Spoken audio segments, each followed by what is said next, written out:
things that we'll be talking about. The ancient petrified world. The world that existed long before the world that we know today. A world that's more like Wonderland than what we're used to seeing. A world where there were titans, giants.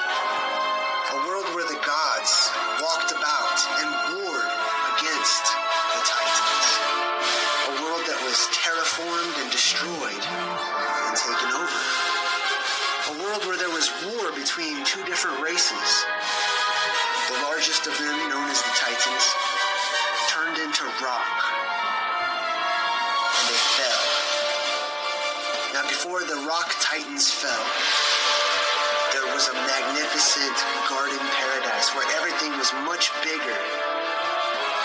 Everything was fantastic and amazing and terrible to behold for us today. We had giant trees shooting up into the skies, beyond the clouds, reaching up into the heavens. And that world was terraformed and cut down by the Titans. And then the waters were introduced into our world, the oceans as we call them, and everything turned into rock. We walk around on the rocks today. We take looks at the mountains. We see the boulders and strange rock formations all over the place. But we always take it for granted. We never second guess. We never question our geography. Our geography is one of the biggest clues that we have today as to what happened in our ancient past. See, that's something that could not be stripped away from us.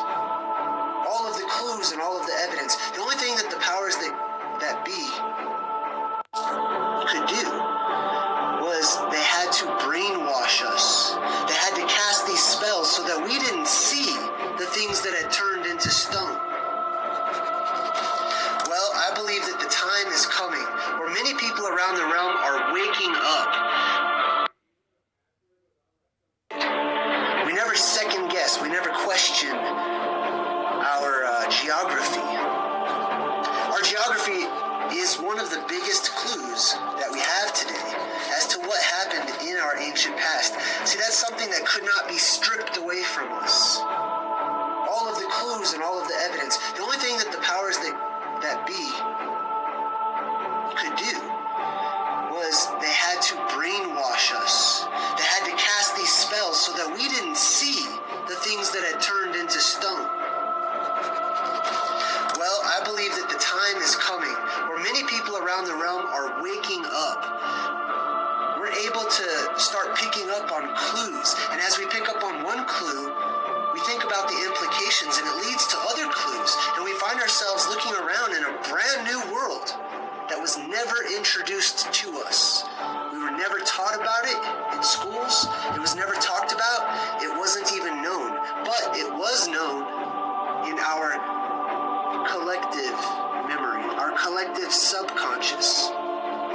We have group amnesia as a people. Now, the thing about this is we can't truly forget. Those memories are there. The way the ancient world once was is still there in our minds. And as we pick up on these clues moving forward, and the truth reveals itself to us, breadcrumb after breadcrumb, then we can start to see the world that we live in with new eyes. And we can see things with new insight. We're going to be talking about the world that once was, the Garden of Eden, our perfect place as it started off, and how it turned into rock. Everything turned into stone. And we're left with that today. Two classes of beings that existed in an ancient world, which were the Titan race, which did exist. There were Titans a mile or more high, gigantic beings that shaped our world. They tore it apart. How they tore it apart, I'm not entirely sure, but they were destroying it. Now, this isn't just speculation on my part. This is comparative mythology. This is comparing the records all around our realm From historical to religious to mythical, they all agree. Everybody agrees. Titans existed. These gigantic monsters, these gigantic beings once existed in the garden paradise that was once our realm that we live in today. In the book of Enoch and Jubilees and things like that, when it talks about the Titan race, it says that they were consumers. They just started eating everything. Their appetite was insatiable. There were Titans. And the Titan race warred against the Elven race, or the Elves, or the El, or the whatever you like to call them, you know. Various people call them various things, but they were the supermen of old. They warred against the Titans. Now, they were giants themselves, being much bigger than we are. We would call them giants, but they were much smaller than the Titans, which were their fathers. Factions were created, and they went to war with one another. And this ended up, the end result of all of this, there were incredible weapons that were thought of and created in order to take out the Titans. I mean, it's very hard to take out a Titan. A being the size of a mountain. As you can see this mountain coming to life. Imagine if that were real. That is our subconscious making its way into the forefront of our conscious mind. Everything was coming to a gigantic close as far as this war against the Titans goes. One of these weapons was to flood everything out, to drown the race of beings that they were fighting against. Not just the Titans, but the gods who were on the side of the Titans as well, because, you know, it went both ways on both sides. A huge flood was introduced. What happened was giants, Titans like this guy right here, they were washed over. It's not just like the flood waters just slowly went up and the giants could only doggy paddle for a certain amount of time and they drowned. No, it's not like that. Have you ever seen the videos of, the tsunamis that have hit Japan and other places? The devastation isn't simply large amounts of water, but the debris that's mixed in with the water that washes over and pushes things around and drowns out things. Now, that debris is simply going to be referred to here on out as mud, okay? But, like I said before, the Titans of old terraformed our world. And when I say terraformed, terra means land, and then they formed the land. They cut it out. They cut it away. And we can see evidence of this everywhere. The Grand Canyon and other geographical formations were formed as quarries by the Titans. It's like the story of Paul Bunyan. They say Paul Bunyan, who's a Titan, by the way, dragged his axe along and he created the canyons and whatnot. That is our collective subconscious moving to the forefront of our mind in order to remind us, hey, your geography was created by the gods. The gods made the world that we live in today. Well, maybe they didn't make it, but they formed it. They helped to shape it into the world that we see and experience today. As a part of this ancient world that was terraformed and cut down and washed away and flooded over with that much debris mixed with the salt water, after the ancient world was washed over and covered in the debris or the mud, the waters receded, and that, what I think is a weapon in the sky, or the skylight that we have today, warmed everything up. It basically baked everything, and fossilization or petrification became permanent. You can see the things in the ancient past were petrified. It looks like something because it is something. You know what it's not? It's not some naturally occurring geographical formation because the earth, just patterns itself and moves due to tectonic plates and erosion and wind and things of that nature. There are actual things that look like stuff, rocks and boulders and all of this geographical formations. They look like actual things because many times they are actual things that have survived in ancient world, that have gone through the cataclysm and have become stone. They have petrified and turned into stone. Many people have come across the no forests on flat earth theory, or no forests on earth if you're not a flat earther, okay? That basically says if you look at the mesas around the world, you can see that the mesas are gigantic tree stumps. Now we call them trees. I call them silica pillars. Okay, there are these ancient pillars that shot up above the clouds, reaching up into the heavens, into other realms that we can't even get to. And they were chopped down, cut down. The world was terraformed. And that evidence in the form of mesas survives today. Now, something that I've come across that I see all the time are mushrooms, gigantic mushrooms. The ancient world had gigantic mushrooms. It had these huge fungus all over the place. And you can see hundreds and hundreds of examples of mushroom rock formations all around the world. What are the odds that all of these rocks would look exactly like mushrooms? Isn't it interesting? Because isn't it a really interesting coincidence that these things just all happen to line up just like this? You can look at it. You can just say, that's a mushroom. I know what a mushroom looks like. In the same way you can look at something like this. Don't let the fact that there's people walking around underneath it bother you or change your mind about it. That's a mushroom. You know it's a mushroom. You know what a mushroom looks like. We're all very much aware. Now here's something interesting. In Alice in Wonderland, the mushroom is also prevalent. And they say if you eat one side, you'll grow taller. If you eat the other side, you'll grow smaller. Right? You'll shrink.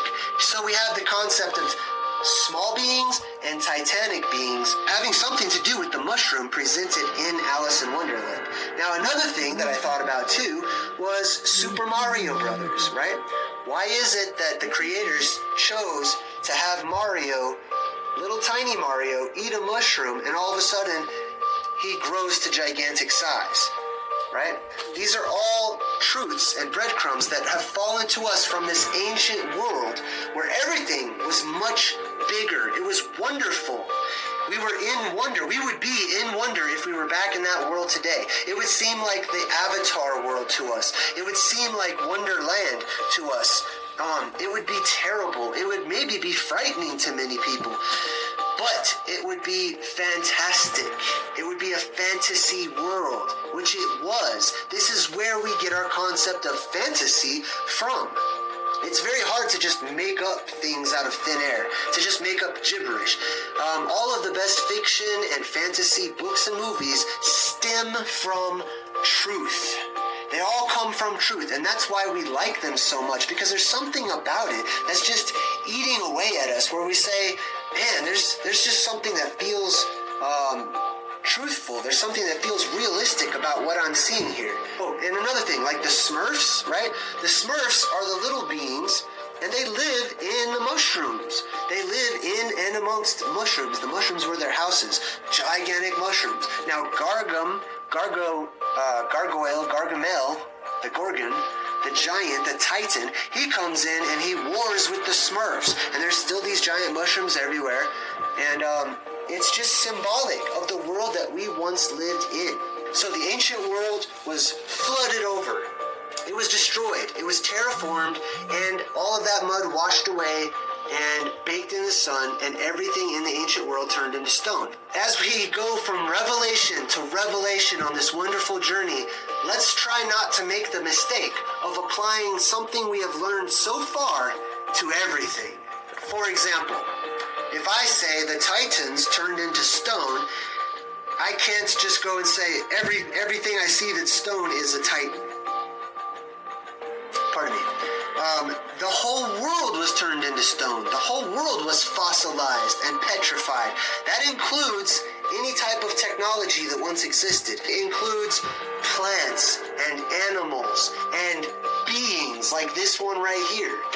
And it applies to everything. So we have to use wisdom and caution before we're too quick to say, oh, that's what that is. Oh, it's that. You know what I mean? Now, we let these things marinate. We let the truth marinate within us. It's good to take our time and to be patient. I know many of us are in a big fat hurry because we're so excited, And that's what makes us kind of like children.